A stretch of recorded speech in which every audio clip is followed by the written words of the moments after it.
നമസ്കാരം. Big boss season 7 അതായത് രേണു വീണ്ടും ഒരു കരയുന്ന രംഗമാണ് കാണുന്നത്. കാരണം എന്ന് വെച്ച് കഴിഞ്ഞാൽ വീട്ടുകാരോട് എനിക്ക് സംസാരിക്കണം, പിന്നെ കുട്ടികളെ കാണണം, മൈൻഡ് ശരിയില്ല എന്നൊക്കെ പറഞ്ഞ് നൂറ ഇത് കേട്ടുകൊണ്ടിരിക്കുകയാണ്. അപ്പോൾ നൂറ ബിഗ് ബോസിനോട് പറയുകയാണ്, ബിഗ് ബോസ് എന്തായാലും കൺഫെക്ഷൻ റൂമിലേക്ക് രേണു ചേച്ചി ഒന്ന് വിളിക്കണം എന്നുള്ളത്.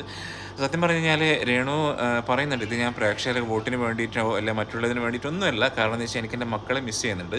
അങ്ങനെ കൺഫെക്ഷൻ റൂമിൽ രേണു പോകുന്ന ബിഗ് ബോസ് ആയിട്ട് സംസാരിക്കുന്ന സമയത്ത് സുധിച്ചേട്ടൻ മരണപ്പെട്ടു പോയി. അപ്പോൾ സുധിച്ചേട്ടൻ്റെ വീഡിയോസിൽ കാണുമ്പോൾ കുട്ടികൾ പറയാറുണ്ട്, ജീവനോട് അതായത് മരണപ്പെട്ടു പോയ അച്ഛനെ കാണുന്ന സമയത്ത് അതുപോലെ തന്നെ എന്നെയും ഈ ഒരു ടി വി ഷോയിൽ കാണും, ഞാനും ജീവനോട് ഉണ്ടോ അല്ല ഇല്ലോ എന്നുള്ളൊരു ചിന്താഗതി ആയിരിക്കും കുട്ടികൾക്ക് എന്നുള്ളൊരു രീതിയാണ് രേണുവിന് ഇപ്പം ഇത്രത്തോളം ഒരു മാനസികമായി തളർത്തിയത്. അങ്ങനെ ബിഗ് ബോസ് ഒരുപാട് കാര്യങ്ങൾ സംസാരിച്ച സമയത്ത് ബിഗ് ബോസ് പറഞ്ഞു, അപ്പോൾ രേണു മക്കളോട് എന്താ സംസാരിക്കാനുള്ളത്, അപ്പോൾ ആ ഒരു സംസാരം ഇപ്പം മക്കളെ നിങ്ങൾ ഒരുപാട് മിസ് ചെയ്യുന്നുണ്ട്. അങ്ങനെ ഒരുപാട് കാര്യങ്ങളൊക്കെ പറഞ്ഞ് മക്കളെ സമാധാനപ്പെടുത്തുന്ന രേണുവും കൂടെ സമാധാനിക്കുന്നു.